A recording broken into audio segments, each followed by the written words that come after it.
हरे कृष्णा।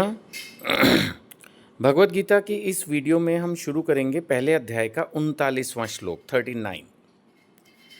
अर्जुन जी युद्ध ना करने के बहुत सारे लॉजिक भगवान कृष्ण को दे रहे हैं। उनको पाप में पड़ने की भी चिंता है, ये चिंता भी है कि अगर जीत भी गए तो क्या ही फायदा होगा, सब तो मर ही जाएंगे। अब वो ये भी कह रहे हैं कि इस श्लोक में 39 में अगर हम खासकर बात करें कि जब बड़े बूढ़े घर के मर जाएंगे, नेचुरली जो भी सीनियर्स हैं, घर के बड़े हैं, वो सब भी युद्ध में आए हैं और युद्ध में दोनों तरफ के योद्धा मारे ही जाएंगे, मोर और लेस ऑल ऑफ देम। तो उससे उनको ये भी चिंता है कि जो पीछे परिवारों में जूनियर्स रह गए हैं, यंग बच्चे रह गए जो युद्ध में नहीं आए, पत्नियां हैं सबकी, उन सब लोगों के बीच में गाइडेंस देने वाला कोई नहीं होगा। इसीलिए वो बोल रहे हैं कि कुल का जब नाश हो जाएगा, जैसे कुल का नाश मतलब जो सीनियर्स हैं, जो घर के बड़े हैं, उनकी डेथ हो जाएगी, तो उससे सनातन कुल परंपरा नष्ट हो जाती है। नेचुरली जो बड़े हैं, आज भी हम देखें तो हमारे घरों में कोई फेस्टिवल सेलिब्रेट करना है, कुछ करना है, तो हम ज़्यादातर जब बड़े कहते हैं तो कर लेते हैं, नहीं तो कई बार ढीले भी रह जाते हैं। सपोज़ गाइडेंस देने के लिए ही कोई ना बचे तो क्या होगा। तो ये उसी सिचुएशन की बात कर रहे हैं कि इससे जो कुल परंपराएं, जो रीति रिवाज, पूजा, व्रत, त्योहार, इन सब की जो सेलिब्रेशंस हैं, वो कहीं ना कहीं हमारे घर के बड़े गाइड करते हैं। तो दैट इज़ हिज वरी, वो चिंता है अर्जुन जी की कि भाई अगर इन सबको हमने मार दिया, ये सब मारे गए, तो फिर वो कुल परंपराएं जो है नष्ट हो जाएंगी और उससे क्या होगा, जो शेष कुल है, जैसा मैंने कहा शेष कुल का मतलब वो जो यंग जनरेशन घर में पीछे छूट गई, जो युद्ध में नहीं आई, और स्त्रियां, ये कुल मिलाकर बच गया शेष कुल। या अति वयोवृद्ध, वो भी तो शेष कुल में आ गए। जो बहुत ही बूढ़े थे वो भी युद्ध के लायक नहीं होंगे, तो शायद वो ना आए होंगे। तो ये हो गया शेष कुल, जो बच गए लोग। और इस तरह जो शेष कुल है वो भी अधर्म में प्रवृत्त हो जाएगा। अधर्म का यहाँ पर जो मतलब यूज़ हो रहा है वो यही है कि भाई जो संस्कार हैं, जो यज्ञ, पूजा और जैसा मैंने कहा ये चीज़ें हैं, वो फिर अब धीरे धीरे ख़त्म होने लगेंगी। That is his worry. 40वें श्लोक में वो अब उस चीज़ को और स्पेसिफिक भी कर दे रहे हैं कि हे कृष्ण, जब कुल में अधर्म प्रमुख हो जाता है, जैसे हमने अभी चर्चा की, तो फिर क्या होगा, कुल की स्त्रियां दूषित हो जाएंगी। इट्स नॉट अबाउट स्त्री, इट्स लाइक बच्चे, स्त्री, जिसको भी गाइडेंस नहीं मिलेगी वो गलत दिशा में चल पड़ेगा। और स्त्रियों को खासकर ज़्यादा प्रोटेक्शन की ज़रूरत होती है। अगर कोई लेडीज़ इसको सुन रही हैं तो उसको फील ना करें, मेरा वो भाव नहीं है कि वो कमज़ोर होती हैं, बट जैसे आप इसको पॉजिटिवली लें तो ऐसे समझें कि जैसे घर में डायमंड्स हों या ज्वेलरीज हों तो उनको प्रोटेक्शन की ज़्यादा ज़रूरत है ना।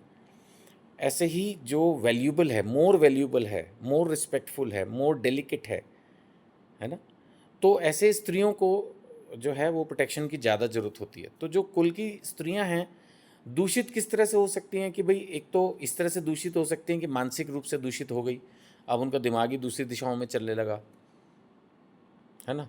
उनको लगा कि भाई अब बड़े तो हैं ही नहीं, माननी किसी की नहीं, अपना जो मन में आए वो करो, ये भी एक दूषित ही है। और दूषित उस सेंस में भी है कि कई ऐसे युद्ध हुए हैं जहाँ पर जब युद्ध में राजा लोग पराजित हो गए तो जो दूसरी सेना थी उन्होंने आकर उन स्त्रियों पर कब्जा किया और तरह तरह के, आप समझ सकते हो, अत्याचार और सब हुआ। तो उससे भी स्त्रियां दूषित हो जाएंगी। तो वो उनको चिंता हो रही है कि जब कुल में अधर्म प्रमुख हो जाएगा और कुल की स्त्रियां दूषित हो जाएंगी, तो स्त्रीत्व के, ये एक शब्द है स्त्रीत्व, यानी कि जैसे मातृत्व होता है, ऐसे स्त्रीत्व, जो उनकी स्त्रियों की, लेडीज़ की, फीमेल्स की जो उनका जो मेन फीचर है, उनका भी पतन होगा। उनका जो मेन फीचर होता है लज्जा, और उनका फीचर होता है जैसे एक सॉफ्ट नेचर, और उनमें एक स्वच्छता, प्योरिटी, है ना, ये सब रहती है लेडीज़ में, तो वो अब जो है वो ख़त्म ना हो जाए, दैट इज़ इज़ वरी। तो वो बोल रहे हैं कि हे वृष्णि वंशी, इससे अवांछित संतानें भी उत्पन्न हो सकती हैं। अवांछित संतानें कैसे उत्पन्न होंगी, यही जैसे मैंने कहा, अगर सपोज़ लेडीज़ जो गर्ल्स हैं, फीमेल्स हैं, उनको ये लगेगा कि अब तो कोई है ही नहीं, तो वो शायद दूसरे लोगों से संबंध बना सकती हैं, या ऐसा उनके साथ ज़बरदस्ती भी किया जा सकता है।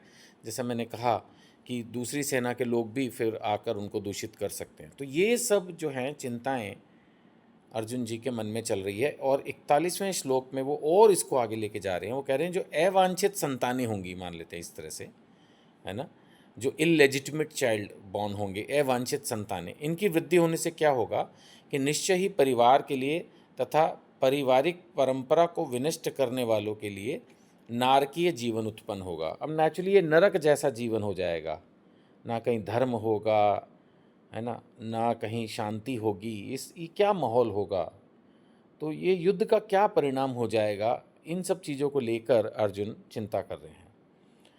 आगे चल के वो और भी बोल रहे हैं कि ऐसे पतित कुलों के पुरखे